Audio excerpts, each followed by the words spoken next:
On this episode of Unstructured, we are going to be talking through 5 lessons that I have personally learned and really taken to heart through 3 years of starting a media agency. And so it's really, really personal for me, things I'm really excited to talk about. So stay tuned. I still can't believe it. Like, we knew exactly how we wanted to set up and it still took us an hour. Are we slow? I don't think so. I think this is just a lot of work. And now we have some BTS footage to show it. True. It is a lot of work. Setting up is, oh my God, just got right in my mouth. We might have to get some stagnant. Like, I think I can tighten these up too. Yeah, I'll have to tighten this up at some point, but I think we got to get some stagnant mic arms at some point. Okay. What do you think of the third different podcast setup? I like it. This one's the coziest. Is it? For sure. I think we also have the least amount of echo in this one. Yeah. Well, because we've got some fantastic sound dampening tiles. You're talking about the moss tiles, right? Yeah, there's also moss tiles. We didn't get those. I don't think that those are framed in, though. I know. Is your phone on airplane mode? I don't have it on me. I'm putting mine on sleep. You're unplugged? I'm unplugged. That's right. I'm unplugged as I sit here with a microphone and 3 cameras. Yeah, you have no idea how many wires are wrapped around this room. Are you starting us off? Are we allowed to break the fourth wall? What's the fourth wall? Like talking to the camera? I don't know. Which one do we talk to? I think you have to, you action us in too. I think. All right. Are we just yapping? I don't know. I guess we'll start here on the third podcast episode. So we covered 1 and 2, how we got started, how we got here. Yep.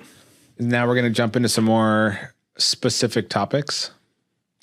I should say more subject-focused episodes. Great. I think that sounds like a good idea. What do you want to talk about today?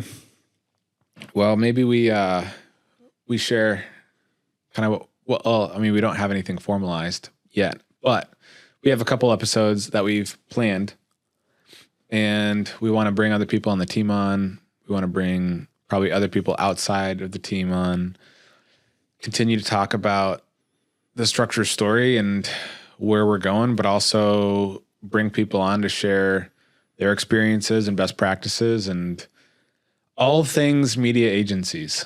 Yeah, that sounds good. Should have a little screen on the bottom. Text this number and you could be entered to be a part of the Structure podcast. I think probably anyone who asked at this point would probably get in.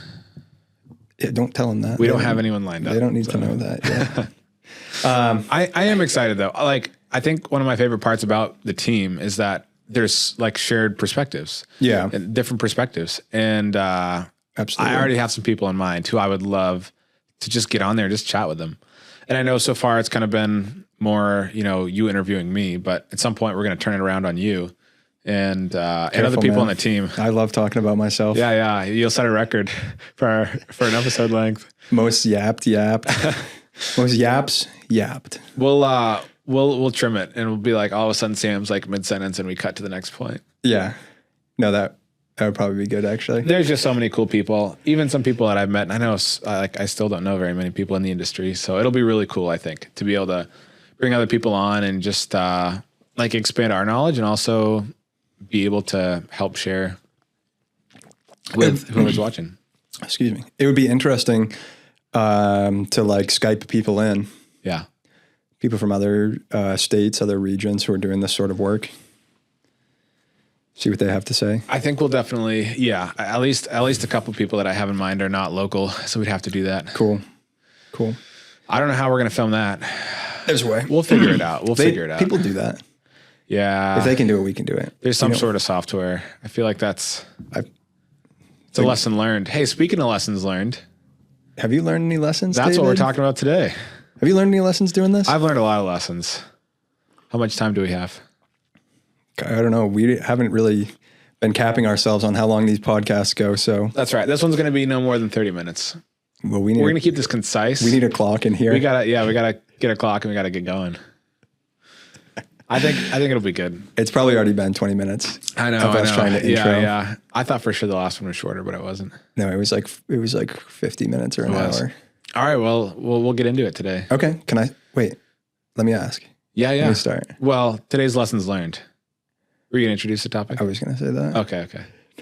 You're gonna introduce us after the end of the episode. You're doing the introduction anyways. So I thought you were doing the introduction. Am I? I don't know. I thought you said we'll figure that out. I guess. Yeah. Just being silly today, I guess. All right. So I'm sure you've learned a lot of things doing this, building a company from just you to around 10 employees. How many employees? We got a couple part-time. I think it's around 13 on the team. Yeah. We've got some people transitioning in, transitioning out a little bit. So. Yeah. So over the last couple of years, what are the biggest lessons that you've learned? And we can take it one by one, I would say, but. Yeah. I think as I was trying to think through this, knowing we wanted to focus in on a few lessons, some of it was a little bit more for me personally, but also kind of from the business side, because that's what I like thinking through and, thinking about things like if I ever had to do this again, or I think the really interesting thing is what would I have told myself, 3 years ago as I was getting started. And I think the biggest lesson or one of the most significant points, at least for me, that I didn't know that I sort of got lucky that I fell into was the power of a specific niche. But more so of, at least for us, it was a real estate niche, because the agents, when they hire us, often the agents are looking at selling a property and making money. And I think traditionally marketing is hard to get people to buy into because they don't have enough time. They've got so much going on. But real estate agents are getting ready to collect a check if they sell the home. Right. And so I thought you were about to tell me that real estate agents weren't busy and had no they're time. Plenty busy, but they're highly motivated. Yeah. That's true. That's the real important thing. Yeah. There's there's that like right away, that effort of what they do right now is like how quickly they can sell that house in like the next 30 days. Yeah. Yeah. Yeah, they're uniquely positioned. And I don't know if I really know another market that is like that as far as media. But I think of, like family portrait photographers, and I think, man, that would be so hard to market and acquire those clients, because how are you supposed to go about, finding families who are ready for photos, right? Or professional headshots or whatever the case is. Probably most of the time they don't really know they're ready for photos, or, it's so hard to target that type of person. But for me, as I was getting started, it was so easy because real estate agents are everywhere, and they like to make themselves everywhere too, and make it obvious who they are and where they are. So you jump on Google, and that was one of the first things I did was find a list of all the agencies and find a list of all the agents. And so for me getting started, and for anyone getting started, having that niche where you can identify your potential clients right away, super helpful. Yeah. Yeah. Absolutely. When you were looking into real estate as a niche, I mean, so when you were looking at, like, were there other things that you were considering? Like, or was it kind of like, if I'm going to create a media business, or even if it was just a photography business back then, was it like, okay, I'm going to do real estate, or were there other niches that you were kind of considering as well? The funny thing is that I was looking into marketing. I wasn't even really looking into into media. I probably should have been, but I was just looking into marketing, and it just happened that real estate had a lot of photo and video marketing content. Yeah. So, yeah. Cool. Shoot, I just had one other question. Edit this out. About the niche. It's so hard to listen and also. Yeah. Sorry, I'm making this hard for you to edit right now, but no, it's all right.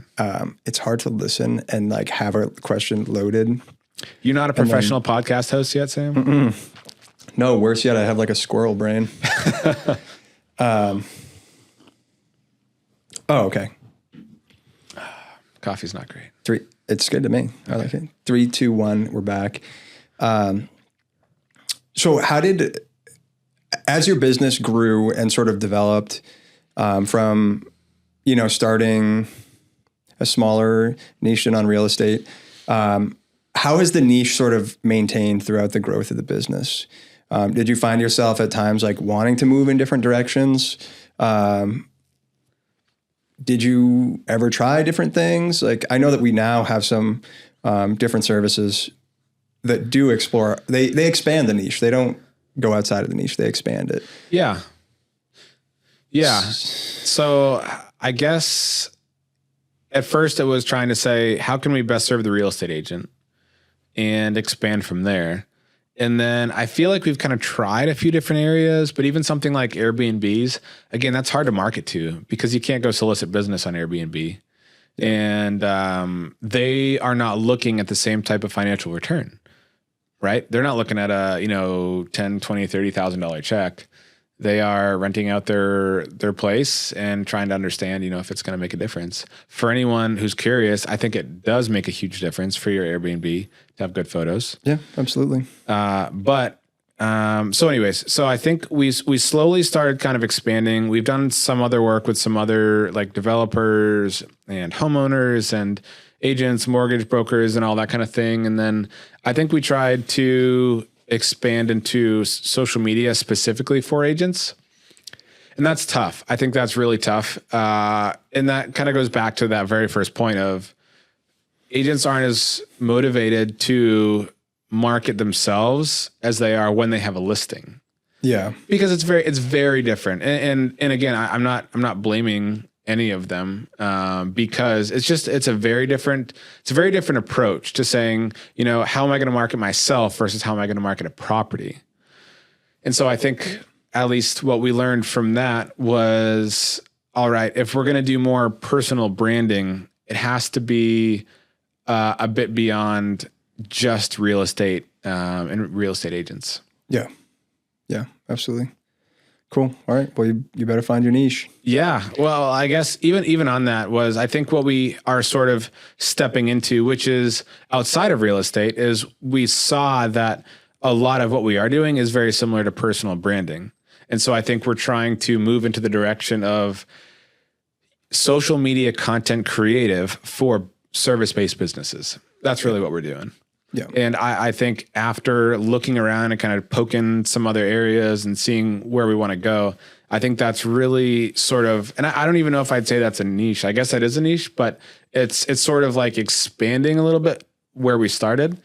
So it's definitely different. But anyways, we can end the niche conversation there, but we'll talk more about that at some point. Yeah. Well, I'm just thinking about how long our last podcast went. So we got more lessons that have been learned that we got to move on to. That's right. What's next? What was the next lesson? And maybe these are in order, maybe they aren't. What's the next lesson? Well, we got our little card right there. I'm just going to read it real quick. Okay. Let's see. What does your handwriting say, Sam? Be creative and flexible, but also structured. And I think this is around systems. Yeah. I mean, this is very much through creating systems, but also looking at our product and I think what's needed. And the cool thing about any individual person or creative is that they've got so much freedom. If they arrive on a shoot and it doesn't go as planned, or they want to change it up, or they want to try something new, they can be creative. But when you're trying to grow a business, have multiple people on a team, and be able to do a higher volume, you have to have some sort of a system around what you're creating. Yeah. And for me, it was kind of like one than the other, because at first when it was just me or a couple of us, we could be really creative and really change things up on a regular basis. And so that was super fun. And that, I think, allowed us to grow quickly because we could do new stuff and we could innovate and change and all that kind of thing. But then as we started to grow, then it was like, oh, we really need some systems to keep this stuff in order, because we were getting, so many edit requests and revisions, and like this wasn't clear and that wasn't communicated, and it can snowball. Yeah. And so then we went, we really have to have the systems in place. But then you kind of go back the other way to say, how can we bring some of that creativity back? And how can we be flexible? Because everyone wants to be different in their marketing. Yeah, I've had a lot of people who have have talked about how, you know, they recognize when other agents are using us, or when they have structure content, which I think is cool. Yeah. But it's also like, they're like, I want to be different than them. Yeah. And then it's kind of like a feedback loop of this conversation that you're talking about, of like wanting to have those systems in place so that things are structured, so that because then there's also like, people want to know what they're going to be able to get back too. Yeah. Because when you start doing all these one-off projects, you know, like your deliverables really start to range and vary, and then nobody really knows like what they're going to get back. Yeah, and I think we kind of got cut up there a little bit too, as we had some people who had these great visions, which we want, but it just got so difficult with the deliverables. And now what are they expecting when we say like, we're doing a video tour? Right. And how much time do you have? Yeah. Because I mean, our schedules get packed tight, like super tight. And like that also feeds into when you have like that system in place, then you know roughly how much time per square foot, like that process is going to take. But if suddenly you have like a completely different video that you're shooting, then you have a completely different amount of time that it's going to take. Oh yeah. I still, you know, and that's why I've learned to ask so many questions, because I went to one shoot and they're like, we just want like this 10-second video, 15-second video, like quick video. And when you hear a quick video, you think, oh, 20 minutes, right? Like a couple shots. I was there over an hour. Yeah. And I was like, oh man. And every 2 seconds we're in a different place in Maine. Yeah. But the video will only be 15 seconds. Exactly. But there's 5 hours of travel, and yeah. And I that's feel an like, extreme example. especially when the client's hiring you, they can kind of like, they maybe romanticize, I don't know if that's the perfect word, but it's like, oh, this won't take long and this won't be expensive. And then they share their vision and it's like, oof, you know, that's not quite as simple and as quick as you think. Yeah. But you just learn to ask questions and try to be and that's just always that friction of like creative versus systematic. Right. Yes. Is that a lifelong game for the company, or? I think it really gets back to, at least for me, this gets back to, what do people really need? What do our clients need? They need something creative. Yeah. What does our business need? We need something systematic. And so, you know, we can only like, you know, we have to be able to do both. So you need both. Get you somebody who can do both. Yeah. Structure media. Right. But I do like, one thing I really, really enjoy is pursuing both of those. So figuring out ways that we can say, how can we be more creative and how can we be more structured at the same time? And I think there's a huge value for businesses or agencies who are able to offer that. Yeah. It's not easy, but for those who can figure it out, I think there's a lot of value there. Yeah, absolutely. All right, what's next? What's another lesson that you learned? What's the next lesson? I would say the next lesson is, and I'm sure probably everyone's heard this, is learning to work on the business, not in the business.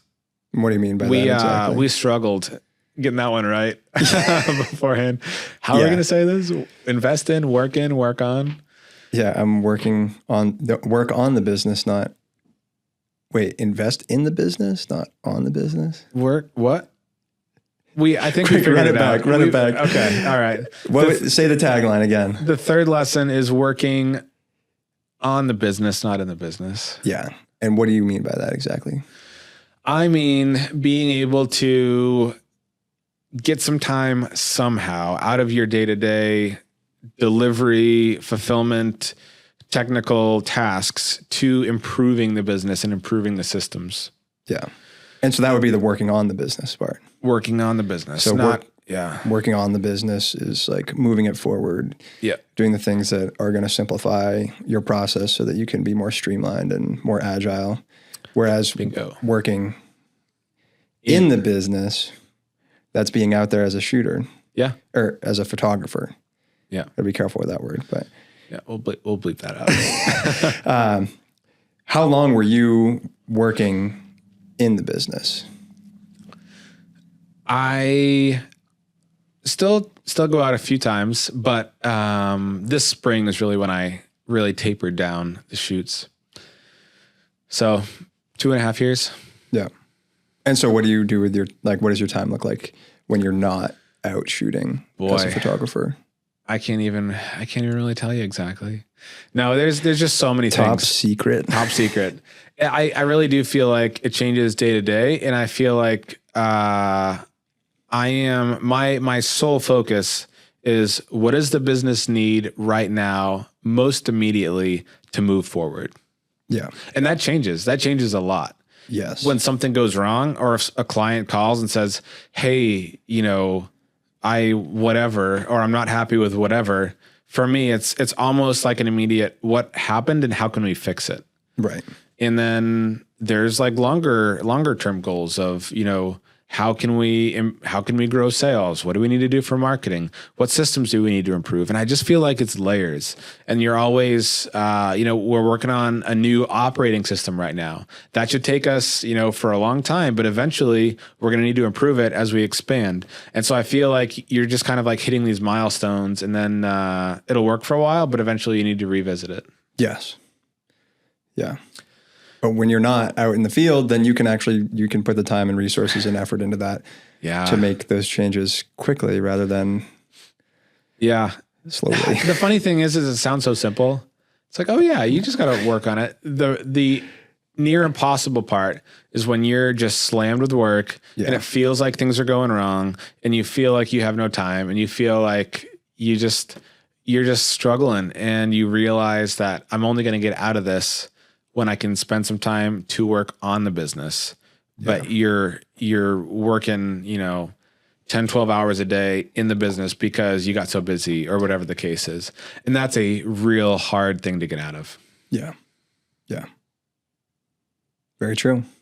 But I do think as far as like lessons learned, I guess what I feel like I really learned in that is probably some real practical ways, not even how to functionally do it, but ways of thinking about it. And I know I've talked with other people and other agency owners about this before, is how do you know what you need to do on any given day? If you're not out there working in the business, how do you know what to do to work on the business? And so I feel practically speaking, I've gotten better about sort of taking that higher view and saying what needs to be done today and how can I prioritize things and how can I not take on too many things at once? Yeah. And I feel like there's an added layer of this business is mostly like satellite. Like you have all these people who are either all over different parts of the state at shoots, delivering the service, or you have people who are virtually doing all the admin work and everything. So it's not like there's even like a central place where you go, where you see what's happening and you're like, people talk to you kind of like, just on the fly about what's happening. Like there has to be really direct communication. Somebody has to call you. And I bet when you get a call from somebody that is worrisome for the most part, I mean, I would probably, if I'm getting a call from somebody I don't normally talk to on the team, it's like, okay, what happened? Yeah. Like, what are we doing? But I mean, just keeping those Slack channels popping. Oh yeah. And messages back and forth. But I mean, that adds to summarize all that, I guess it's like an added layer to trying to get a good view of your business when you can't stand in one place and see your operation. Yeah. I think you should have that. You just have to figure out how you can build that or how you can kind of evaluate different pieces of the business in different ways. Do you feel like you built that? I feel like we're in process, but I feel like with everything changing so quickly, with us trying to add on new services, you are just always trying to build new things. And I think the hard part is trying to understand, again, what needs to be built when, and when is something going to be a bottleneck. And, one big thing for us was our video edits. We used to be able to just have like a little Slack message and have like some items and like a description and all kind of the key pieces. But eventually that Slack channel just got so full and it was just so hard to keep track of. We're like, we need a different system. And so that was kind of an easy one to identify. Like, this isn't working anymore. changes are getting missed. We need an actual software to help manage our video edits. Yeah. Yeah. And that makes a big difference. It does. It's huge. And you don't realize how important and how much of a bottleneck something is until you get on the other side of it and say, wow, this solution made a huge difference. And then your editors are friends with you again. Yeah. Once you simplify their lives and they're able to look at their board and see, what they're actually tagged in. And there's an organized list of their tasks. Oh, I would say frustration is alleviated on so many different levels. Yeah. Yeah. Absolutely. Yeah. So building systems must be done. Must be done. That's a good way to say it. Okay. Well, what's next? What was the next lesson we learned? The next lesson number 4, I guess I would say is get the right people on the bus. What's the bus? I could also say the ship or, whatever metaphor or vehicle you want to use. Get the right people in your studio. Yeah, that's right. Get the right people in your 2014 Subaru Forester. There you go. If you don't have the right people, it's going to be a short ride. I think that analogy plays out well there. Yeah. So what does that mean? So I think there is sort of the misconception that when you need to hire someone, they just need to be able to fulfill the role and say like, I need X, Y, Z tasks done. If they can do that, then they're the right person. And I just don't think that's the right way to look at it. Because the people in your organization and on your team make up the culture. They are sometimes and very often the first interaction the client's going to have with you. So they're going to create the impression of the business. They are going to work synergistically with you, not only on day-to-day work, but on new projects. And they are the people who, build the business. And ideally, you want people around you who have skills and abilities that you don't have or that are not your strong suit. And so when you can do that, that is when things really change. And when you have people who can do things you can't do in a good way, and they can help you take things to the next level. Right. Yeah. Yeah. That's super important. I just think that you might not see it right away. So you can get someone to help fill a role, but long-term in the business, you want to build a team of people who you want to be around. I would say most importantly is who believe in the vision of the business. Yeah. If they believe in the vision of the business, then they are going to help carry that torch with you. And getting that torch carrying bus. It's important. So true. There's a torch on the bus. There is, yeah. And you want to keep it lit. You got to keep it down the road. And I think too, the other analogy, that's just the way I think, is if you have a big rowboat, you load people on the boat, everyone's got to paddle and sink. Yeah. We're not going to make progress. And a lot of times running a business or being in business, you feel like the current's pushing the other way, and you got to paddle, or everyone needs to paddle if you're going to make it. Yeah. Yeah. I'll definitely say, the most energizing days for me are when the team gets together. Yeah. Because everybody is just having a cohesive team is super important. Then you can, especially because this is it's kind of lonely work. It can be. It can be. When I'm out, I could some days you drive you might drive really far. You might drive an hour and a half to this property, and then there's nobody there, which is kind of ideal. When they just give you the key code and then you go in and you do your work, and that's great. And then you bring it home and you offload it. Are you saying you prefer the agent not to be at the property? Did I say that? Yeah. I mean, I'll just say it. My favorite property is a property that's empty but staged. Yeah.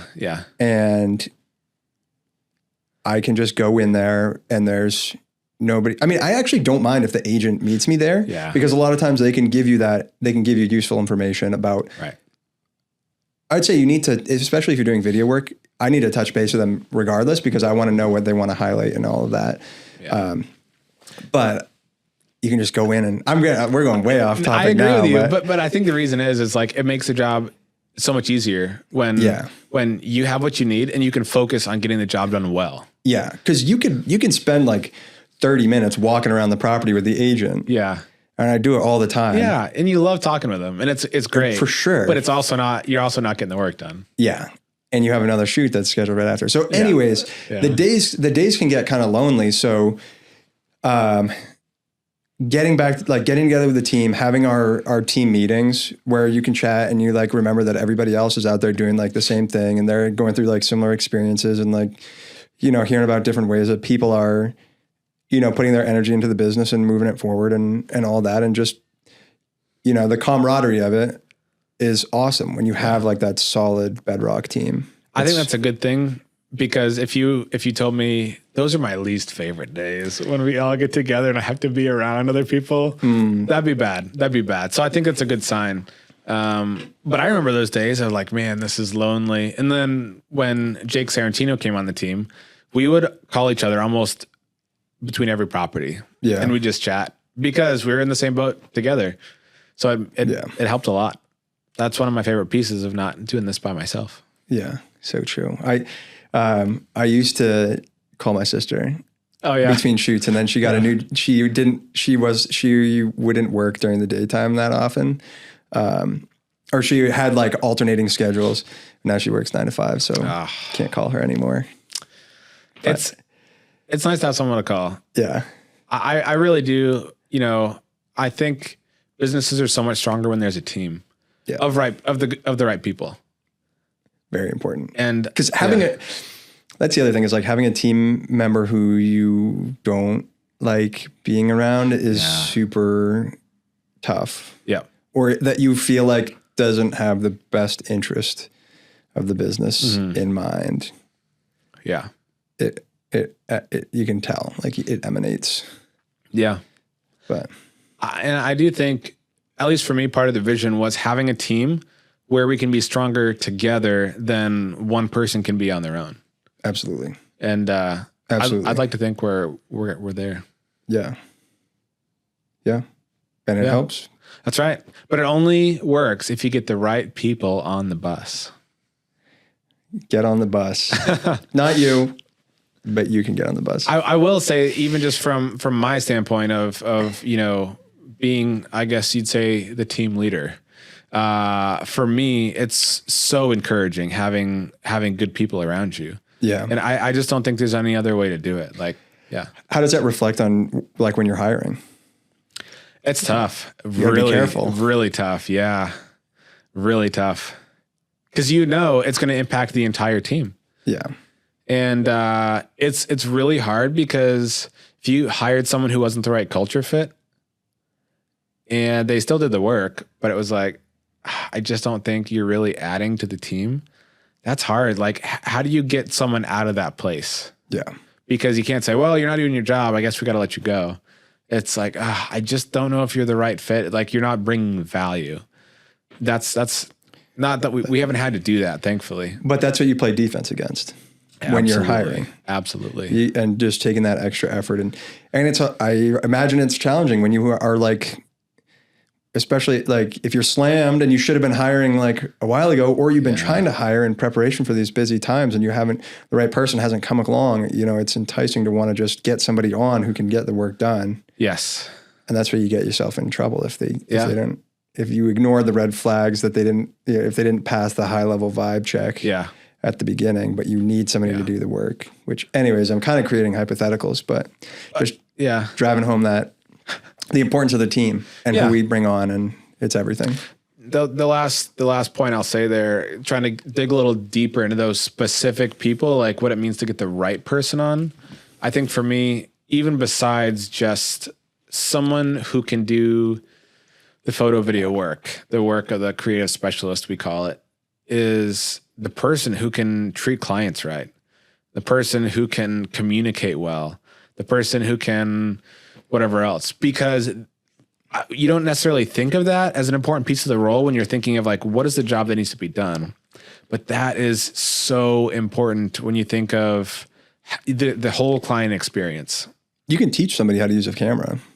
Yep. Like those Just are like me. those. Yeah. Yeah. You taught yourself. Like this whole thing is Yeah. built on you teaching yourself how to do that. And like, you know, it's a tricky thing because there are like almost infinite ways that you can screw it up. Yeah. And there are so many small things that people don't realize with using like with camera work. Yeah. Like the amount of things you have to pay attention to, but it can all be taught. Yeah. And those are things where as long as you have that attention, like that attention to detail and that like care for the small details, Yeah. you need to have those soft skills primarily. Like, cause that's the thing, like you can't teach somebody how to be like, I don't want to say like a people person, but like you can't teach somebody who is antisocial how to be like a premier customer service representative of your company.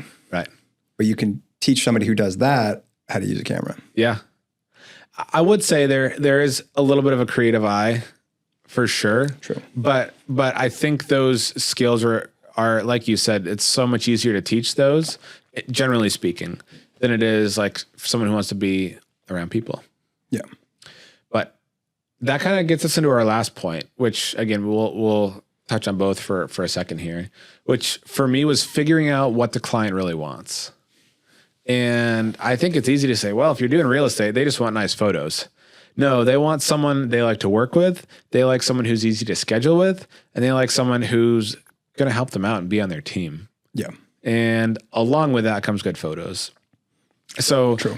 And I think that ties so well into hiring, right? Yeah. Like when you can really understand what the client's looking for, then you can hire for what you really need. Yeah. And that's like that points towards like one of my favorite parts about structure is that like we primarily work with real estate agents, and they are the like busiest people that I know. And they're like, they live the most chaotic lives of industries that I know, where they're always working and they're always like completely slammed, especially in like recent years of the way that the real estate market has played out. And this company has done a really good job of making it easy for them to book, making it, you know, like it's all just super intuitive the way that you can get the service from us. Like they don't have to like play phone tag with us. They don't have to do any of that. Like they choose which services they want. It schedules them out. It sends them an invitation to their calendar. They just have to be there. Right. And they're like new people are like, well, how do I pay? Like, do I mail you a check or something? I'm like, it's like, there's a link. Like when we deliver the product to you tomorrow, because we have this 24-hour turnaround time, because we know that you need these photos, like before they were even taken, you needed them. So within 24 hours, you're going to get this link that has all the photos, and it has a way for you to pay, and you just plug in your information and then you get the photos and you're on your way. Have you ever not heard someone say like, "Oh, that's so easy"? No. And if they said that, then I don't know what's wrong with them. Yeah.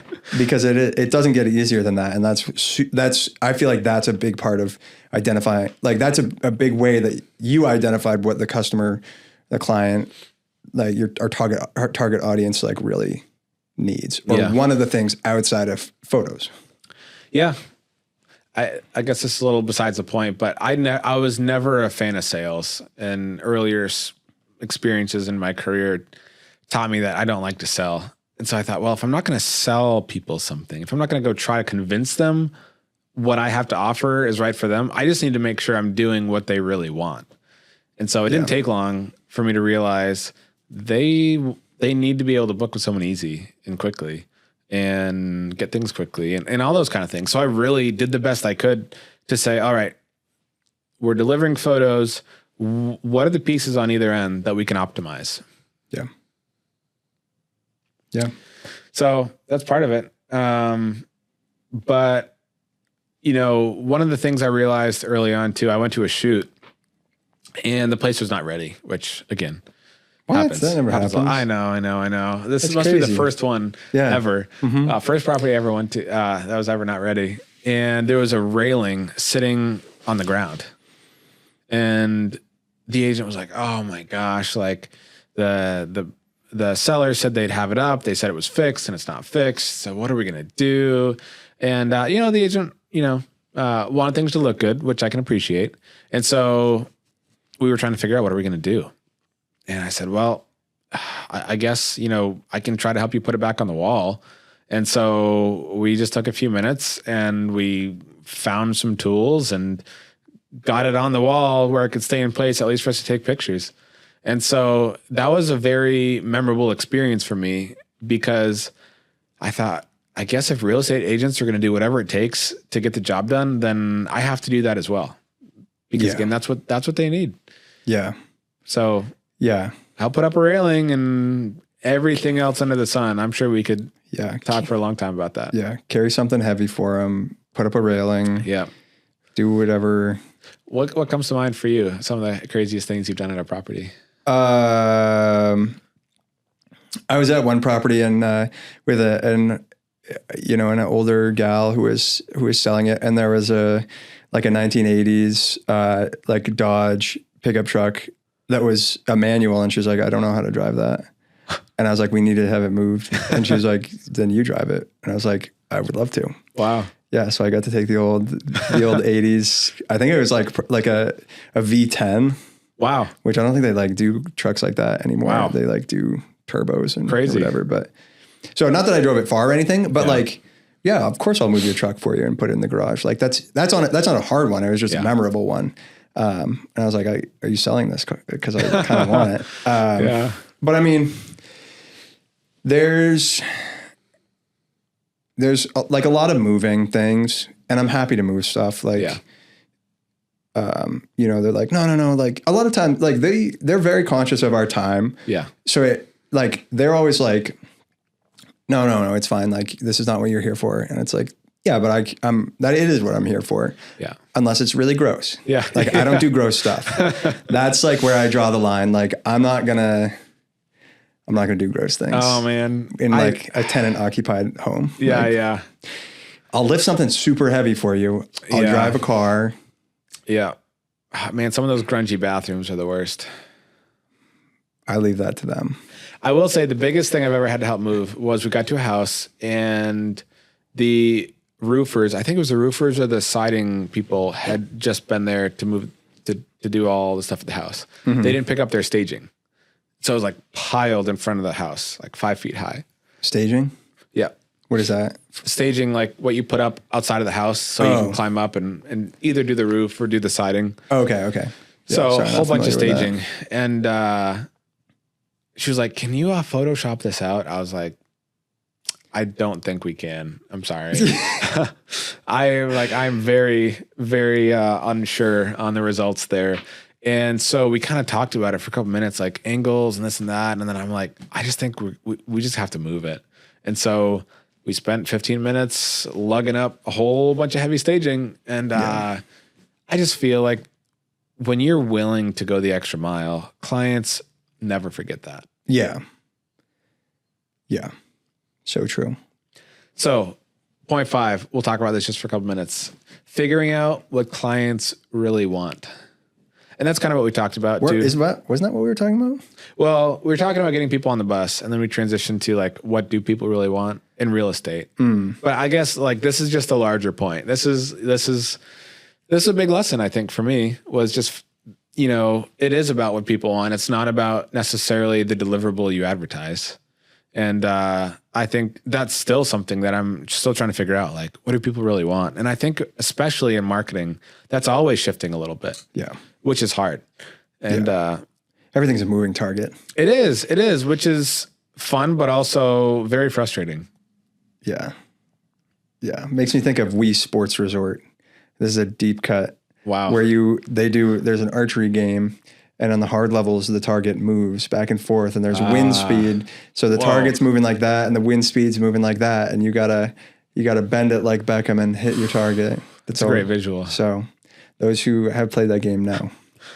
That's gonna stick in my mind now. Well, I have a Wii. I'll have to bring it in so we can play. Absolutely. But it's like you have your target moving, and you have these outside forces that are also moving you in different directions. And you just got to keep your wits about you. Yeah. And I think the reality is we've had clients leave. We've had clients leave, not necessarily because I think we did anything wrong. They just thought we want to try something different because they feel like something different is important for their marketing. And it was something that we didn't offer yet. How do you take that? It's hard. It's never fun to have someone leave, especially someone you built a relationship with. Yeah. But I guess I've always I feel like I've been good about keeping it very like it's business. It's not personal. For sure. Sometimes it feels personal, but at the end of the day, I have to take an honest look at that and say, why did that person want to leave and work with someone else? Yeah. And it's always an opportunity to get better. And after I sulk for a couple minutes, that's where I arrive at. It's like, all right, we're going to improve and we're going to figure this out and we're going to come back and be better than ever. And that we do. We try. That's all you can do. That's all you can do. But I do think, as we're sort of moving into this new social content service, and again, it's a moving target. So I do feel like we've made a huge bunch of progress over the past year in figuring out what people really need. I think we're still going to be figuring that out for a long time. As far as what does a service business need to advertise? What do they need to do to get more clients? And I know I've told you this before. I had someone say, "Hey, can you shoot a marketing video for me?" The very first one. Absolutely. I'll show up with a camera and I'll get the video. It's going to be great. And I remember sitting there thinking, I don't think anyone's really going to care about this. I was like, there's no strategy. Where they're going to share it. It's not optimized for this platform or that platform.